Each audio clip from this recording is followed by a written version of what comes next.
Okay, game. So, pag-usapan muna natin tong isa na meron kasi na-excite. Oo, merong na-excite mga kababayan dito sa sa pagkaka-aresto kay Saldico. Oo, meron na-excite. At sa sobrang excited niya, mukhang magre-reset. Oo, mukhang babalik, magbubuhay muli, namang muli ang Blue Ribbon Committee hearing. Oo. Mabubuhay na namang muli ang Blue Ribbon Committee. Ayan, sabi ni Senate Pro Tempore Ping Lacson, iimbitahan daw niya si Saldico ulit, pag naaresto na, sa susunod na Blue Ribbon Committee hearing. And I guess mga kababayan, tama lang yan. Tama lang yan para sa akin. Kasi, ngayon, maghaharap-harap na si Saldico, si Orly Gutesa, at ang 18 Pek Marines. Ayan, dyan na, magkakaharapan na talaga tayo. Oo. Isama nyo pa, etong si Mike Defensor, mga babayan. Di, gano'n na lang. Yan na yung gawin nyo. Magkita-kita kayo sa Blue Ribbon. Alam nyo, tama lang to. Tama lang to, mga kababayan. Para magharap-harap na sila. No joke. No joke. Ano may nakita ko kanina? Wrist check? Ay, no, cannot be. Cannot be sa wrist check. Sorry. Ayoko. Baka ma-issue na naman ako. Ayoko. Wrist check daw. Cannot be.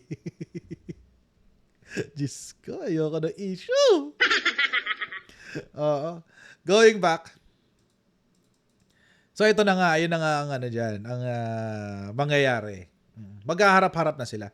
Sa akin, pabor yun. Okay lang yun. Walang problema doon. Gusto ko yun.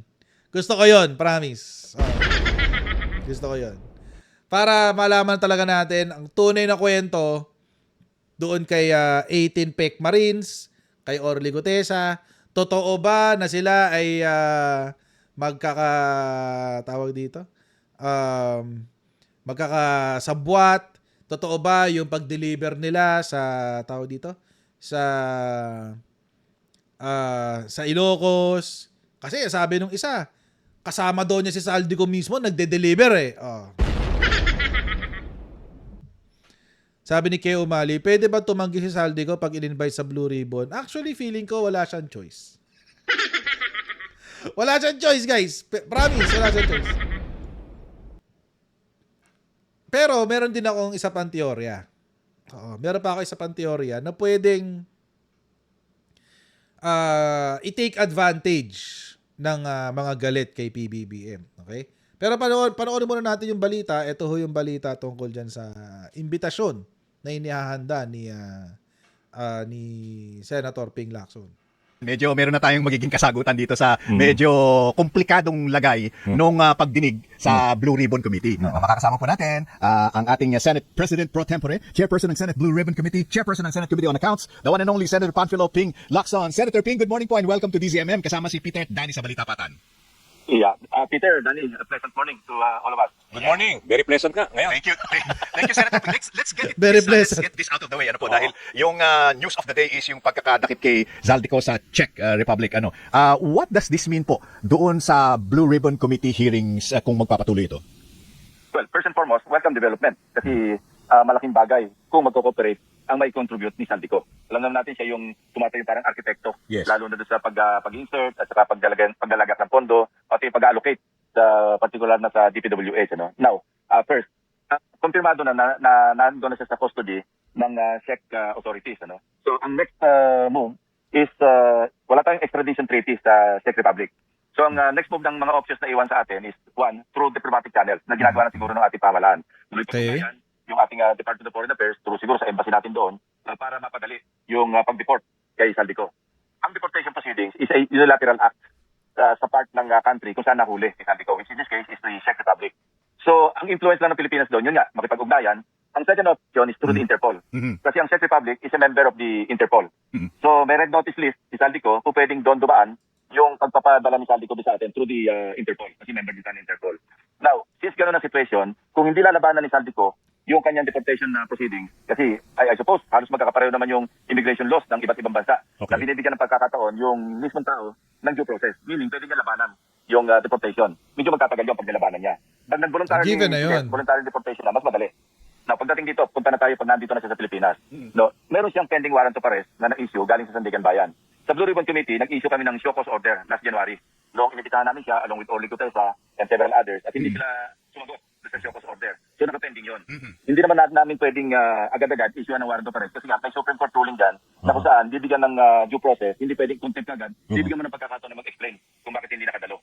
So nandun tayo sa ganung situation. Now, pagdating niya rito, at first opportunity, meaning, kasi napagsabi na ako, unless may-report out to sa floor, yung Coercion Committee report, Yes, sa isa pamamagitan yun. ng 9 signatures, Yes. i-resume ko yung mga hearings. Okay. Until that time, pinasuspend ko yung mga hearings. Okay. So, assuming na makakuha ko ng 5 signatures at ito'y na-file na sa Bills and Index at na-report out, i-sponsor ko, pwede ako mag-resume na ng hearing. At Okay. gano'n, magtuloy-tuloy na yung flow Okay. ng mga pagdinig sa Blue Ribbon. Okay. So, imbitahan natin siya.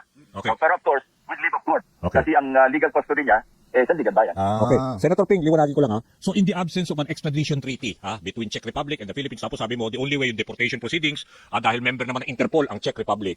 Pero how soon do you expect, let's say hindi niya ako i-contest yung deportation proceeding, how soon siya pwede mapabalik sa bansa?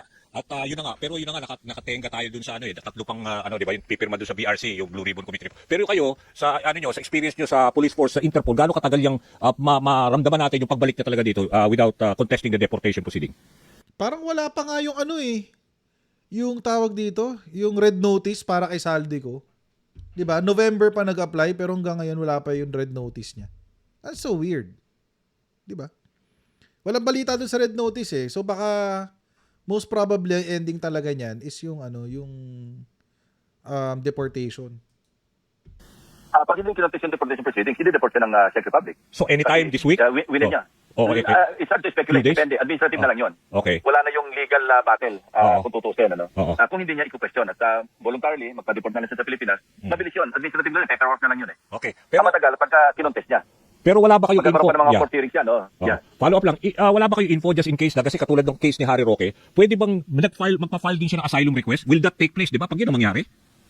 Baka late na yung sa asylum Hindi na request. papayag. Oo. Kasi kay Harry Roque, kaya nga siya nasa Austria ngayon, Oo. kasi matagal siya naglagay sa the Netherlands. Oo. Ang problema, yung port of Right. entry niya, Austria. Mm. So hindi siya pinayagan ng the Netherlands na mag-file ng asylum doon sa Holland.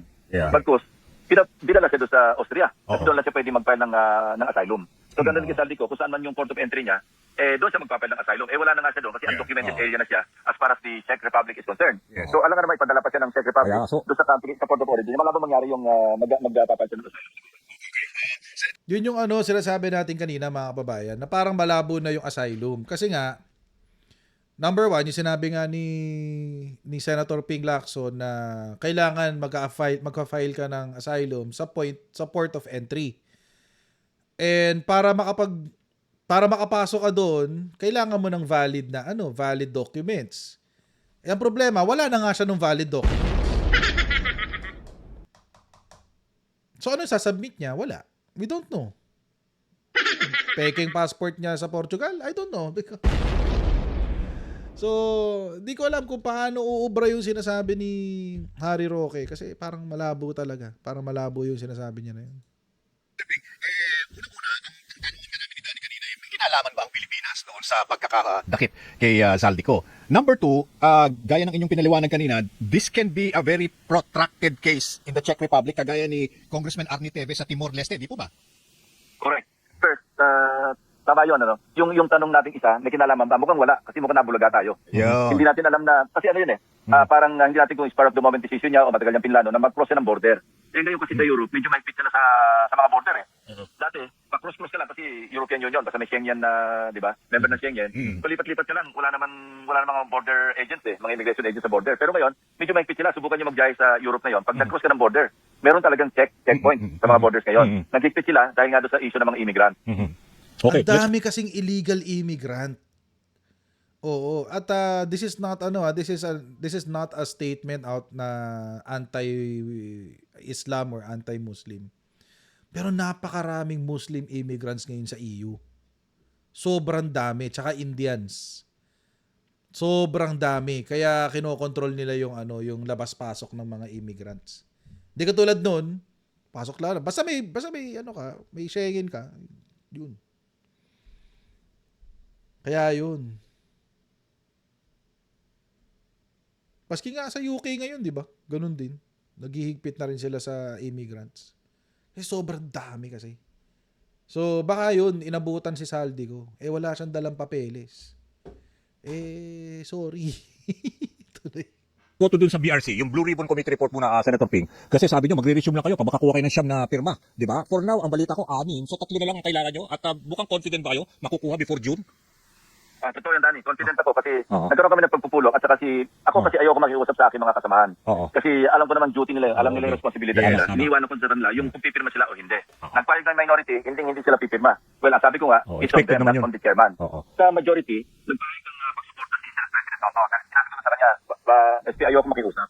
Kaya naman ako, baka mauwi tayo sa pagkukwestiyon ng motibo. Iniiwasan ko yun kasi meron kami sa rules namin. Wala magkukwestiyon ng motibo sa kapwa-membro. Oo. So sabi niya, sige ako na lang tutulong. Kakausapin ko yung mga kasamahan natin Oo. sa majority kung pwedeng punuin nila yung 9 signatures. Totoo nga, sa mga kinausap niya, merong isa, hindi ko nila papangalanan, nagpahayag sa kanya na meron nakiusap sa kanya na miyembro ngayon ng minority na dati nilang kasama sa majority, sa all majority ng Senado, kung pwedeng magpumirma. So gano'n, iba-ibang rason kung bakit tayo magpirma yung mga kasama. Ako, naunawaan ko yun, maski hindi binanggit sa akin ni Senate President. Pakawala kaya talaga ng mga senador. Na merong, sige, siyempre, dati mga kasama na sa dating majority, Oo. iba doon, mga malalapitin ng kaibigan na. Oo. Hindi bayales na mapag-usapan sila kung pwedeng magpirmahan para hindi lumabas yung committee report. Ayun. Kasi while yung karamihan ng aming recommendation, especially sa in the aspect of the, kasi dalawa yung sa Blue Ribbon nag-iisa to na inquiry in aid of legislation and investigation. Wala doon sa ibang committees yung end investigations, puro inquiry in aid of legislation. Doon sa in aid of legislation, napakarami kaming nilahad doon sa aming partial committee report pa lang na mga pieces of legislation na pwede nila i-tackle. Doon ako nanghihinayang. Oo. Dahil hindi namin mapag-usapan kasi hindi na-adapt yung committee report. At Okay. second, sa parte ng investigations, na-overtake na kami ng events ng developments. Kasi karamihan ng aming rekomendasyon sa aming partial committee report, nangyayari na. Oo. At halos natatapos na sa Ombudsman at saka sa DOJ. Kasi ang recommendation naman doon is to recommend preliminary investigation to be conducted by the Ombudsman or the DOJ. Nangyayari na yun eh. Kaya sa tagal, kasi February 11 ko ito the-wrote. Yeah. From February 11 hanggang ngayon, may 2 buwan. Marami Tagal na na. naganap na ang recommendation namin, parang fait accomplished. Yes. So lalong, Fait accompli na. walang reason para hindi pa pirmahan. Kasi nga, nire-recommend namin, pero nangyayari na eh. Oo, ano na eh. It's water under the February bridge. pa pala, 2 months. Buti na Correct, academic na correct. rin kasi. Kaya nga nakakatawa tong mga senador na to. Ang ayaw lang nila kasi, lalo na yan, sa mga majority, si Mig Subiri, JB Ejercito, Win Gatchalian, Loren Legarda, Pia Cayetano, magkapatid na Bilyar, o ilan yan, 7 na agad yan. Yung mga walang yang yan. Yung mga yan, ayaw niyang pumirma, mga babayan, kasi ayaw nilang lumabas sa Senado na meron silang kasama na papakasuhan nila. Yung kasi yun. So, kaninong interest ang nangunguna? Syempre, hindi interest ng Pilipino, yung interest ng mga kasama nila. Kaya nga mga kababayan, dapat talaga buwagin na tong Senado, wala talagang kwenta tong Senado. It serves no value. It gives no value to anything that happens in the Philippines. Kung isa lang, kung unicameral lang tayo, pag impeachment, isang hearing lang, tapos na. Wala na yung aakit pa sa Senate, etc. Hindi, isang hearing lang, tapos na. Trial na agad. Tapos, di ba? Pag nagpasa ng batas, andyan na agad. Majority vote, tapos na agad. Di ba? Mas mabilis. Basura talaga tong Senado, guys. Legit, basura talaga siya. Ang tatamad pa. Pag nagbakasyon, buwan ang binibilang. Dalo na yung si Bato de la Rosa, anak ng Tipaklong. Nakaka-insulto sa ordinaryong manggagawa yung pinaggagawa ng mga senador. Sayang talaga sa tax. Sayang talaga ang buwis natin dito sa mga senador na to. No joke. Tapos ngayon, umuusok na po, Senator Ping, yung impeachment Oo. nakatenga pa rin yung flood control issue sa Ayan, BRC. yes. At Yan ang isang pinalambot na po Yes, May I say, pinalambot. pinalambot na po yung lengguwahe niya Oo, kasi nung una, ang recommendation namin, filing of charges, which has also the same meaning as recommend for preliminary investigation. Kasi ang Blue Ribbon, hindi naman pwede mag-file ng kaso sa korte. Kaya nga, PI lang. Pwede na mag-file ng kaso sa korte yung prosecutor, yung ombudsman, o the DOJ. Okay. So, pinalambot ko lang yun kasi baka ma-misinterpret ng publiko na filing of charges, diretso na sa korte. Sabi ko, alam naman natin na tayo, nag-imbestiga sa Senado, hindi naman tayo pwede mag-file ng information. Ang magpa-file ng information sa korte, DOJ o kay Ombudsman. Anyway, that's all done. Pinalabot yung lingwahe, pinalitan na yon. Okay. So kaya nga confident ako, even noong nag-meeting kami, na sana mabagdagan na yung pirma. So hindi nga nagdadagdag, hindi rin naman ako nakikiusap. Alam mo, kasi sinabi ko sa kanila, ako nga pag lumapit sila sa akin sa floor, pag meron silang committee report na pinapipirma, nagpipirma ako, hindi ko muna binabasa eh. Kasi maski hindi ako magsabi doon na I will amend, I will interpolate with reservations. Pwede naman ako mag-interpolate eh. Maski sinong miyembro, maski hindi nga miyembro ng committee, pwede mag-interpolate, pwede mag-amend. Parang ano lang, formality lang yun. Nag-indicate ka ng, nag-manifest ka na mag-interpolate ka. Pero it is not at all necessary. Kasi maski wala kang ganong manifestation sa signature mo, pwede ka rin mag-interpolate. Opo. So yun ang sinasabi ko, bakit ayaw magpirma? Ito Kaya yan. ayaw ko nga i-push na magpirma kayo. Ito yung lumalabas po ngayon na kahit na hindi masyadong napag-uusapan, the Senate is under a microscope now. No, dahil sa nangyayari diyan sa issue na yan, dahil mukhang you scratch my back and I'll scratch yours eh. But, sometimes it's personal blind loyalty. If I may add, partner, no? Kasi kung sakaling matenga ho yung BRC report, parang sayang yung mga hearings na ginawa ninyo, hindi na mailalabas yung tunay na, let's say, ito naman, recommendation lang for preliminary investigation. Tapos sabi nyo, confident kayo na kayang kunin yung 3 pirma, di ba? So, ako kasi, I will give you names. Ako nakikita ko kasi, Lored, JV Ejercito, Rafi Tulfo, si Gatchalian. Ito, mga possible na pwede pumirma pa para mapuno yung 9. Tama ba, Senator Ping? Yeah, at confident ako kasi nga, Ang pinakamadali dyan, dapat ang pinakamadali, si Rapi Tulfo, si JB Ejercito, tsaka si Win Gatchalian. Dapat sila, yung pinakamadali. Kaso hindi eh. Hindi eh. Di ba? What kind of crap is that, man? Senate President, na yung at least 3 signatures Yung natitira, oo. makukuha namin. No? Okay. Kaya nga nakapagsalita ako na at first opportunity, pag nandito na si Saldi ko, iimbitahin namin. Ang plano ko nga, Danny, Peter, pagka nandito na si Saldi ko at pinayagan kami ng korte, pagkasabay-sabayin ko na yun kasi connected yan eh, interconnected sila. Si Orly Gutesa, yung ex-soldiers. Yun! Pagkasabayin ko na sila para magkaalaman kung sino Yes. yung Correct. truthful, kung sino yung half-truth, kung sino yung nag-sinungaling. Opo. Yun ang aking plano. Opo. Pero of course, yung kay Saldi ko, yung with leave of court, magpapaalam kami. Hanggang wala pang sub-judice rule. Kasi nga, I suppose, pagdating ni Saldi ko rito, ang gagawin ng lawyer niya, magmamotion na yan for preliminary investigation. Oo. Kasi nung nag-conduct ng preliminary investigation ng Ombudsman, wala siya rito. Yeah. Oh, So, okay. although deemed waived yung kanyang pagsabit ng counter affidavit, sa tingin ko, karapatan niya pa rin na sumailalim sa preliminary investigation. Opo. So, pero dahil meron siyang warrant of arrest, maski nabalik siya o binalik sa Ombudsman, okay, as far as Saldi ko is concerned, pagbigyan niyo sila na siya na magkaroon ng preliminary investigation sa Ombudsman. Yeah. Pero yung warrant of arrest niya stands. Hindi po pwedeng dahil bumalik sa PI, mababaliwala yung kanyang warrant of arrest. Nandun nakakulong siya habang nag-PPI. Okay, Yes. okay. So PI is the key. ito PI pwedeng is mangyari, Senator Ping, hindi naman sa pinangungunahan ko kayo. Pero kapag halimbawa lang, na-endorso na-transmit na yung impeachment case sa Senado, nako, paano na mangyayari na naman dun sa flood control issue na tinatakil ng Blue Ribbon Committee, di po ba? So, the earlier it's resolved, the better. Senator Ping, we have to say goodbye, pero sige, go ahead. Ano lang, ituturo ko na lang, Sige po. importante ito. Nung nagtulong kami, sinadjust ko yan kay Senate President. Sabi ko pa paano pag nasampay na transmit yung articles of impeachment. Ang suggestion ko sa kanya, gawin natin yung impeachment trial, MWF, Okay. stress up. Tapos Ayan. yung Tuesday and Thursday, Blue Ribbon. gawin natin, meron tayong session. Committees. Para lahat ng umaga, libre tayo sa mga committee hearing. Ayan. Para hindi ma-imperil naman yung Tama. mga Dami legislative kasing problema. work natin Yeah. sa Senado. So Okay. mukhang yun ang mabubuo naming consensus. Maganda Na yan. pag, para hindi kami ma-paralyze. Kasi kung araw-araw ka mag-impeachment Yes, hearing, o kaya 9 to 12, ang unang suggestion, 9 to 12 session, Medyo ano na yan, medyo tungkol na yan sa impeachment tsaka ano. Pero again, mga kababayan, the point is, dito sa interview na to, pinaplano na ni Senator Ping Lacson na pagharap-harapin na lang lahat ng involved. Sama-sama na kayo dyan, bahala kayo sa buhay nyo. Magkagulo kayo, magkaalaman tayo kung ano totoo. Ang tanong, mga kababayan, pupunta ba yung PEC Marines? Oh. Pupunta ba ang PEC Marines? Malamang hindi. Pupunta ba si Orly Gutesa? Malamang hindi. Asa kayo? Asa kayo pupunta yun? Pero mga kababayan, eto naman, on the other hand, kung pupunta man sila, wag nyo hong kalimutan, mga kababayan. Ha? Wag nyo hong kalimutan. Nag-usap-usap na yung mga yan. Kaya nga nakagawa sila ng video. Kaya nakagawa si Saldi ko ng video. Kaya nga nakagawa rin itong PEC Marines ng kanilang kwento. Kaya nakagawa rin ng kanyang sariling version ng flood control issue to si Orly Gutesa. Nag-usap-usap na yan. Di ba? Ang nag-organize ay si Mike Defensor. Sila Amy Marcos. GMA, allegedly. Sila daw tatlo. Si Levito Baligod. Sila nag-orchestrate yan. So malamang sa malamang, mga kababayan, ang mangyayari dito, lutong Macau. Gagamitin na nila yung hearing para isulong lang yung kanilang sariling agenda. Oo. Pwede mangyari yun. Kaya nga mga kababayan, actually, it's a double-edged sword. Pero ako, kung tatanungin, since nasa korte naman hayaan nyo rin Sandigan Bayan mag-imbestiga. Total naman, sinabi na ni Senator Ping Lacson, yung recommendation nila, fait accompli na eh. Nangyayari na yung mga dapat nire-recommend nila eh. So what is that hearing for pa? Diba? Sinabi na niya yan eh.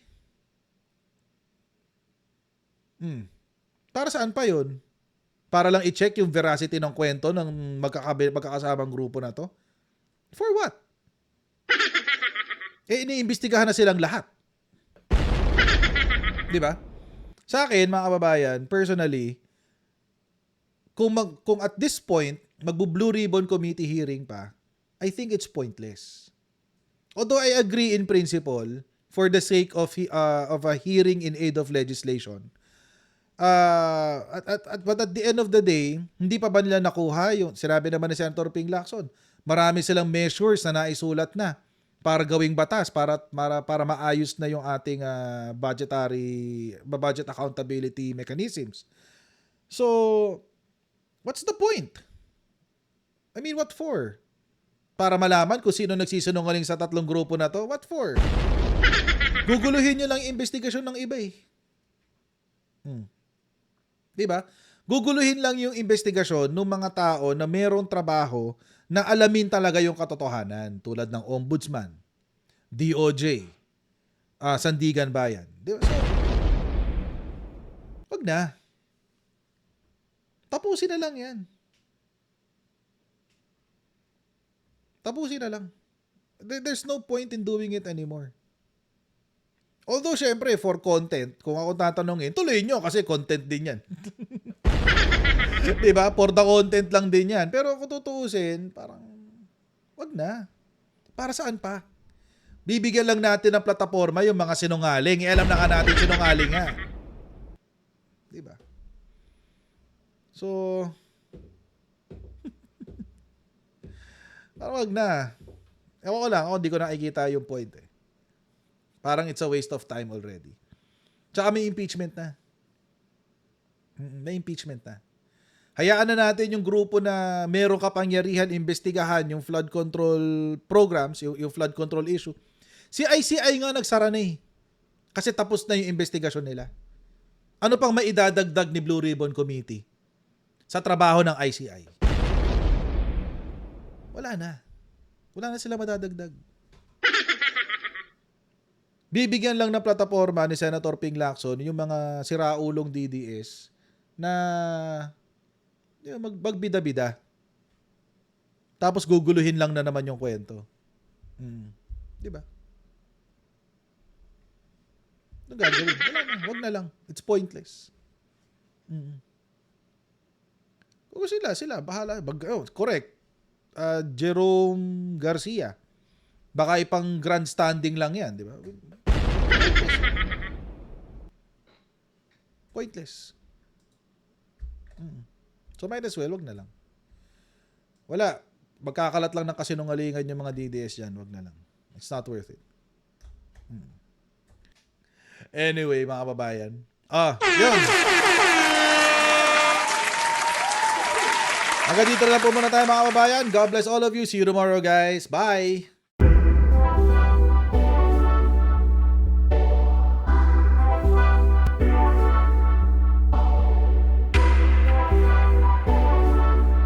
As senator judges, it is your obligation na dapat present ka sa mga proceedings. Hindi naman sakop ng trabaho ng Office of the Ombudsman na magpa-disqualify sa 2028.